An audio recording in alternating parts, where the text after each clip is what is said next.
역대상 17장입니다. 1, 2절. 하나님의 언약궤를 오벳에돔의 집에서 예루살렘으로 모셔온 다윗은 하나님의 언약궤를 장막이 아닌 집, 곧 성전에 두고 싶었습니다. 자신은 백향목 궁전에 살면서 하나님의 언약궤는 천막에 두는 것이 늘 마음에 걸렸기 때문입니다. 성전을 짓고자 하는 다윗의 열망 자체가 잘못된 것은 아닙니다.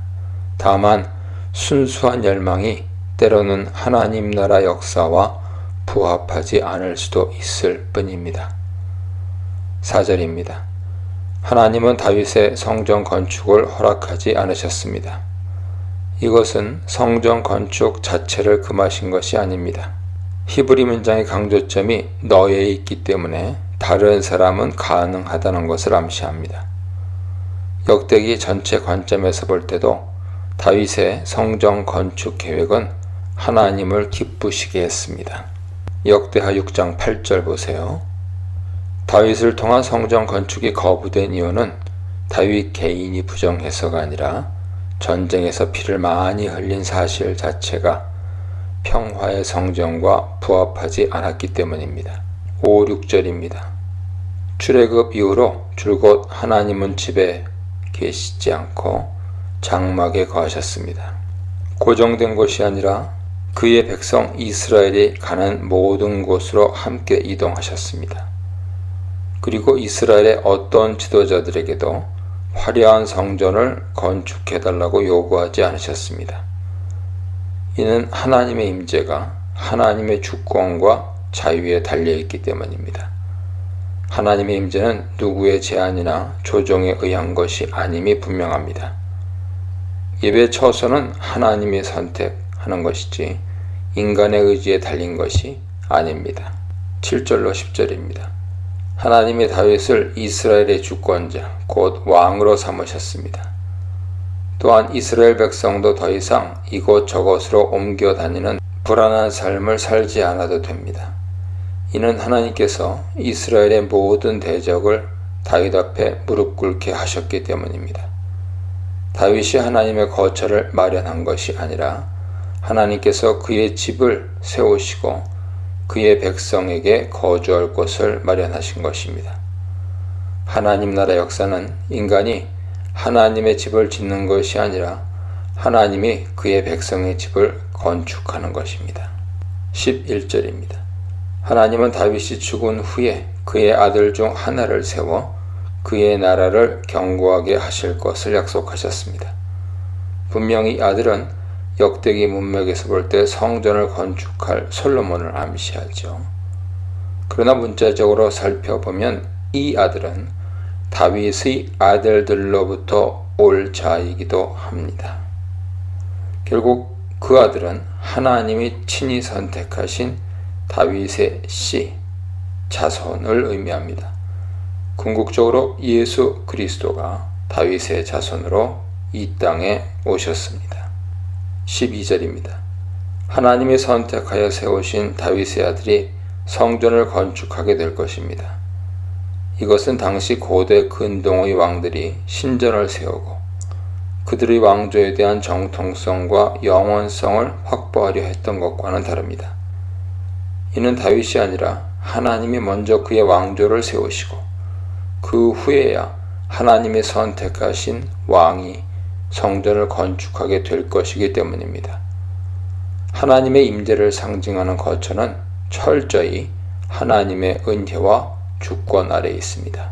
하나님 나라가 인간의 힘으로 이루어지는 것 같지만 사실 하나님의 은혜가 먼저 임하지 않으면 어느 누구도 하나님을 위해 일할 수 없습니다. 하나님이 다윗 자손의 아버지가 되시고 그 자손은 하나님의 아들이 된다는 표현은 일반적으로 언약 관계를 묘사할 때 사용되는 말입니다. 다윗의 자손이 언약 관계에 있다는 것을 알 수 있죠. 곧이어 나오는 인자, 헤세드라는 말이 언약 관계를 더욱 분명히 합니다. 하나님께서는 다윗의 자손을 하나님 나라의 왕과 상속자로 삼으시고 그의 왕위를 영원히 견고하게 하실 것을 약속하셨습니다. 다윗의 자손으로 오신 예수님이 요단강에서 세례 받으실 때 이는 내 사랑하는 아들이요 내 기뻐하는 자라 라는 하늘의 음성이 들린 것처럼 예수님은 이 땅에 하나님의 아들로 오셔서 언약의 성전을 건축하셨습니다. 14절입니다. 다윗의 아들이 이스라엘의 왕으로 세워지는 그 나라는 하나님의 나라이며 하나님의 집임을 분명히 합니다. 하나님이 이스라엘의 진정한 왕이시며 그분만이 다윗 자손의 왕위를 영원히 경고하게 하십니다. 포로에서 돌아온 이스라엘의 정치적 상황이 어떠하든 그들이 하나님의 보호 아래 있기에 안전하고 영원할 것입니다. 내 인생 속에서 역사하신 하나님의 구원 궤적, 사람의 가치관과 관심사가 투영되는 소원, 가장 안전하고 확실하고 보편적인 인도하심의 방편으로서의 하나님 말씀에 대해 묵상해 보시기 바랍니다. 16절로 18절입니다. 나는 누구이오며 내 집은 무엇이기에? 라는 수사학적 의문문 형태로 다윗은 자신의 초라했던 과거를 회상하면서 하나님께 감사드립니다. 목동으로서 살았던 초라한 시절과 대적에게 쫓겨다니던 유랑 생활을 지나 이제 이스라엘의 왕이 된 것이 하나님의 인도하심이라고 겸손히 고백합니다. 다윗의 감사는 이런 자신의 영예와 존귀함에 대한 것에서 더 나아갑니다. 먼 미래에 하나님께서 그의 왕조를 위해 행하실 일에 더욱 감격합니다. 이 일은 다윗이 측량할 수도 없고 감당할 수도 없는 하나님의 은혜이기 때문이죠.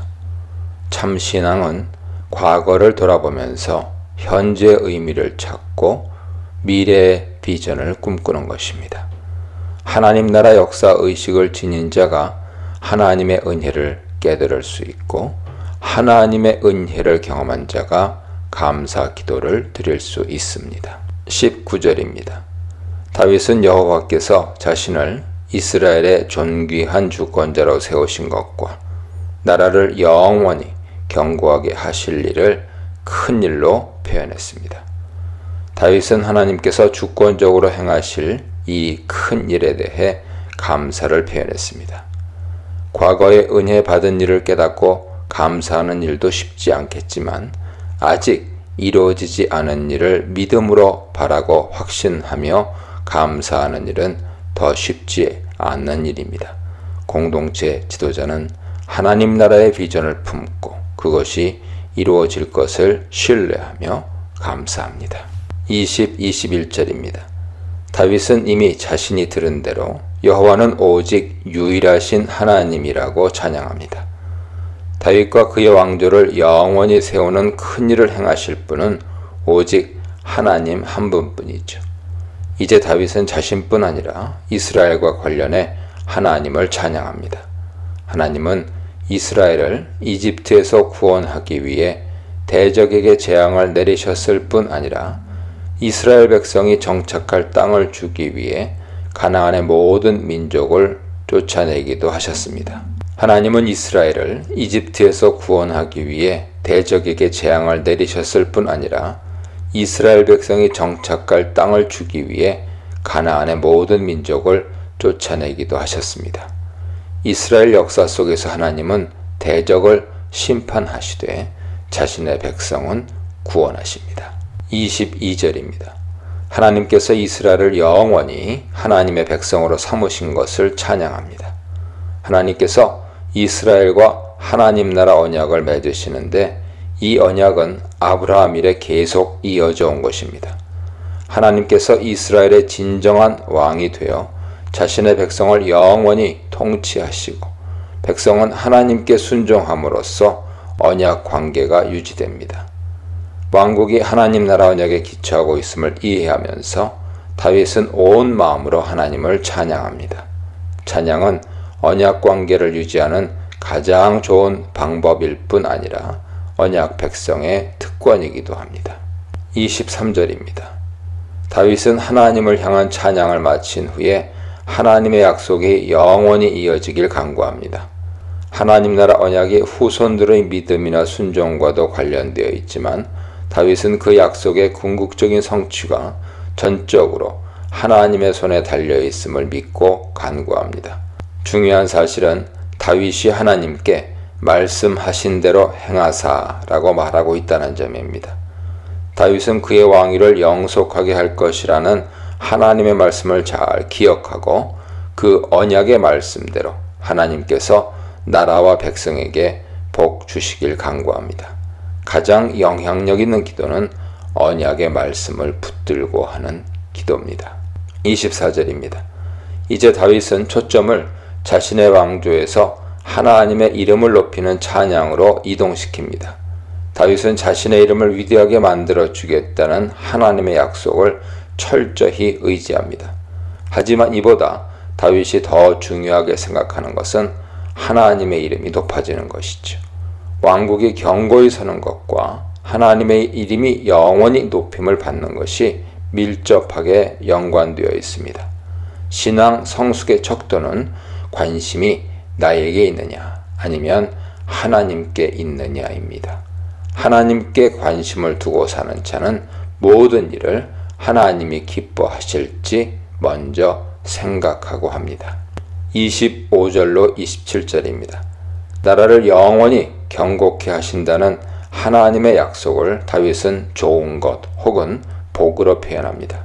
다윗은 왕국에 대한 약속을 하나님의 선물로 깨닫고 누리기를 원하죠.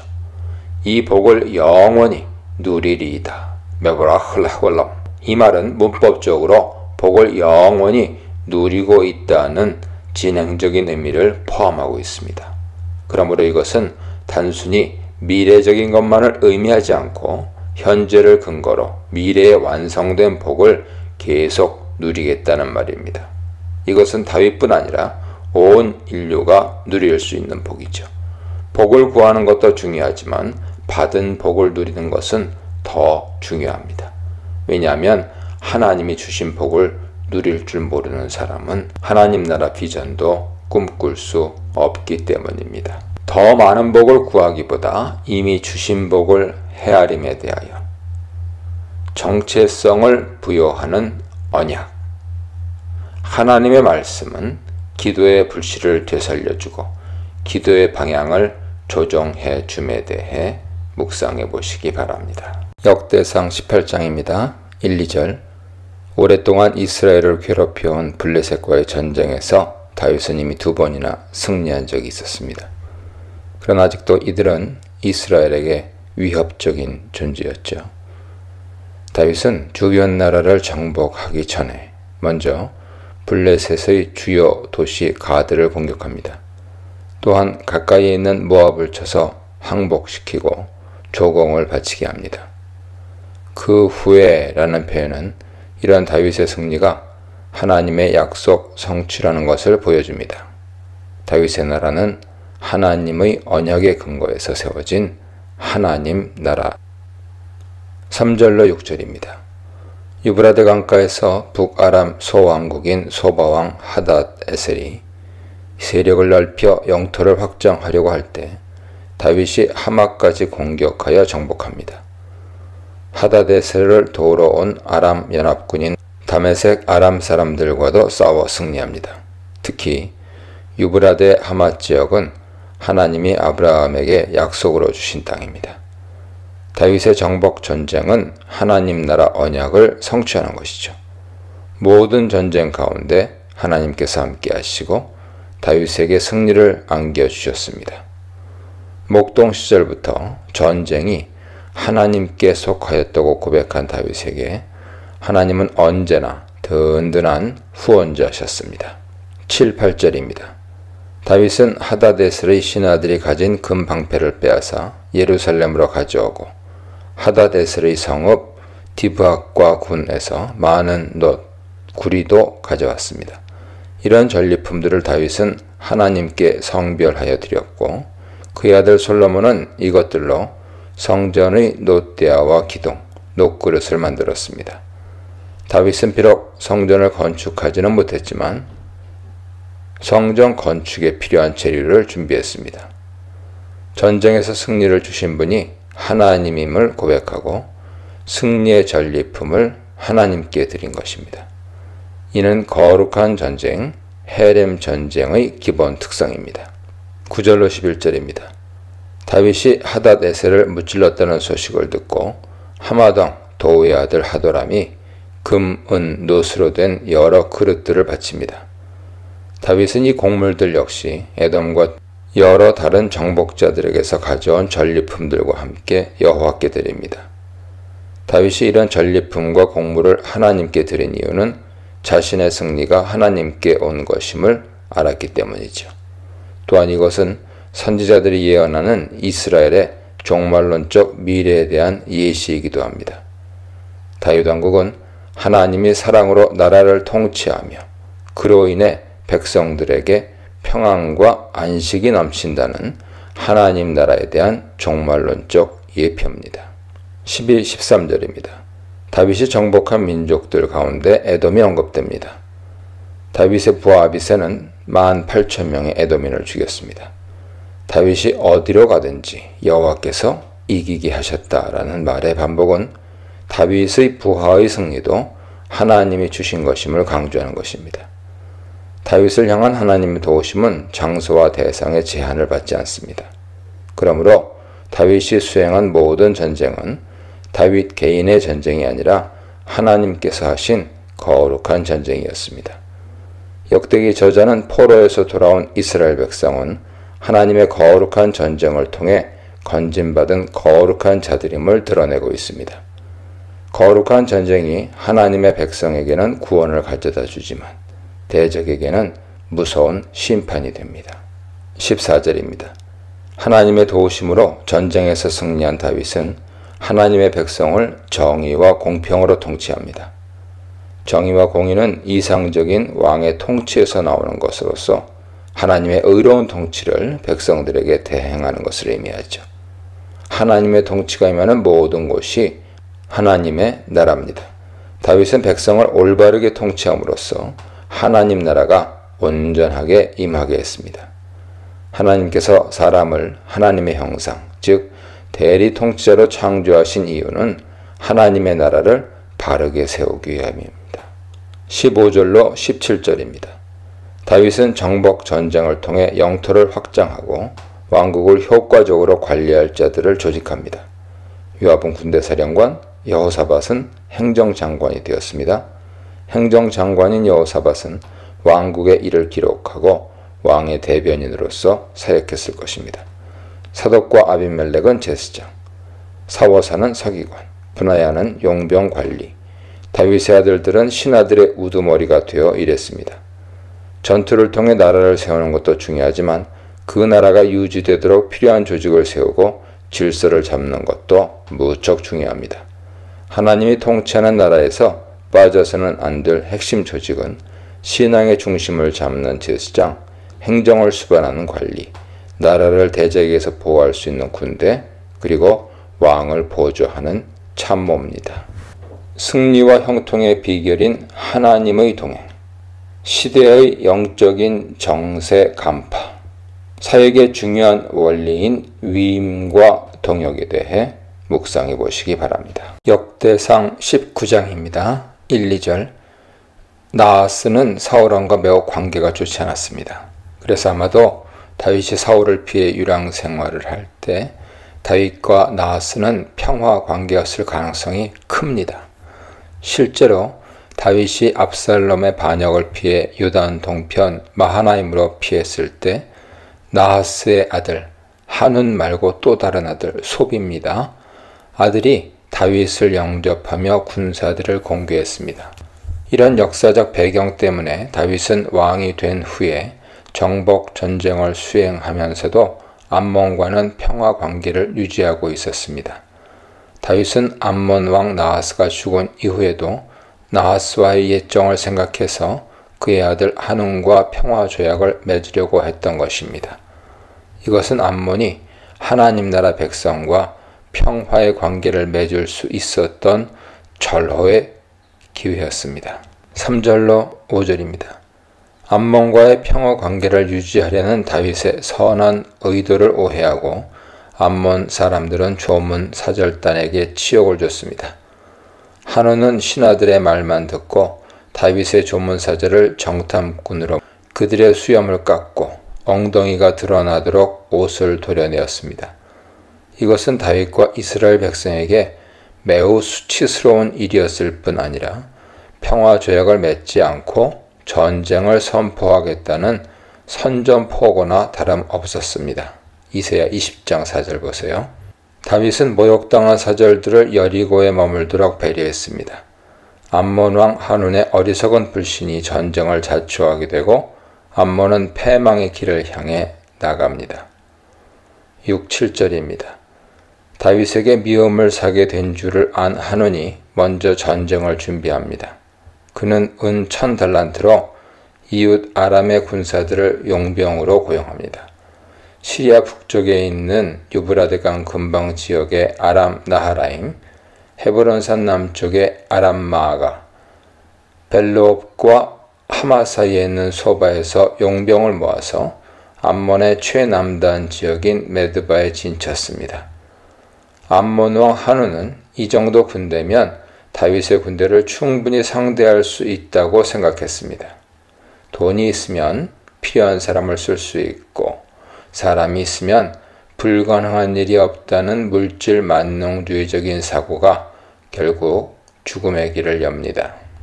암몬 왕 한운이 엄청난 돈을 들여 조직한 군대지만 전쟁이 발발하면 도망치기에 급급한 오합지졸의 군대였던 것이죠. 이런 군대로 하나님의 군대를 이길 수는 없습니다. 8, 9절입니다. 암몬의 도발에 맞서서 다윗이 요압 장군과 용사들을 보냈습니다. 암몬 자손은 메드바 성문 앞에 나와 진을 쳤고 도우러 온 아람의 여러 왕들은 들판에 진을 쳤습니다. 결과적으로 요압이 이끄는 이스라엘 군대는 암몬 군대와 그들을 도우러 온 용병들 사이에 포위됐습니다. 이스라엘 군대에게 이번 전투 상황은 좋지 않았습니다. 10절로 12절입니다. 이스라엘 군대 앞뒤에 진을 친 적군을 보고 요압은 최정예 부대를 이끌고 아람 군대를 대항하여 진을 쳤습니다. 남은 군대는 그의 아우 아비새에게 맡겨 암몬 자손을 향해 진을 치게 했습니다. 암몬 군대보다 아람의 군대가 더 기술이 좋고 강했기 때문이죠. 잘못하면 양쪽에서 협공을 당할 수 있는 불리한 상황이지만 필요에 따라 서로 도울 수 있도록 했습니다.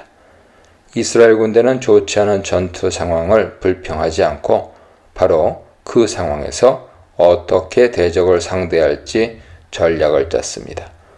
전투 상황에서 정신을 잃지 않고 지혜를 모으면 위기를 기회로 바꿀 수도 있습니다. 13절로 15절입니다. 요압은 동생과 군사들에게 이스라엘 백성과 하나님의 성읍들을 위해 힘을 다해 싸우라고 독려했습니다. 이것은 이스라엘이 단지 세상 나라가 아니라 하나님 나라라는 믿음에서 나온 격려입니다.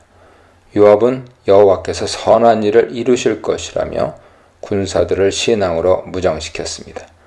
이 전쟁이 여호와의 전쟁임을 선포하고 하나님의 도우심을 구하는 기도를 한 것이죠. 하나님은 요압의 기도를 들으셨고 요압은 승리하여 예루살렘으로 돌아옵니다. 16절입니다. 아람 사람들은 자신들이 이스라엘에게 패한 것을 보고 유브라데 강 건너편의 아람 군대에게 지원을 요청했습니다. 그래서 하닷에셀의 군사령관 소박이 군대를 조직하여 이스라엘의 공격을 재개했습니다. 이 연맹 아래에 있는 지원군들은 독립적인 군대가 아니라 하닷에셀에 속한 왕들과 그들의 군대들이었습니다. 17절로 19절입니다. 아람의 연합 지원군에 대한 소식을 들은 다윗은 온 이스라엘 군대를 모으고 전쟁의 노선을 요단 동쪽으로 정했습니다. 암몬과의 다툼에서 시작한 전투가 엄청나게 큰 국제전쟁으로 발전하게 된 것입니다. 그러나 하닷에셀에 속한 왕들은 다윗과의 전쟁에서 패하고 다윗의 승리를 인정합니다. 그들은 다윗과 화친하여 이스라엘을 섬기고 암몬 자손을 돕지 않습니다. 결국 다윗의 호의를 거절하고 무시한 사람들이 패배를 당하고 그들과 연합하여 다윗을 대항한 외부 세력의 도모도 허사가 되었습니다. 은혜를 받을 줄 아는 마음, 은혜를 베풀 줄 아는 마음. 전의를 불태우는 것보다 싸워야 할 목적을 아는 것의 중요함. 치열하고 힘들지만 계속되는 영적 싸움을 통해 막연하게 믿던 하나님의 능력을 경험하고 또 우리를 더 강한 그리스도의 군사로 양성하기 원하시는 주의 손길에 대해 묵상해 보시기 바랍니다.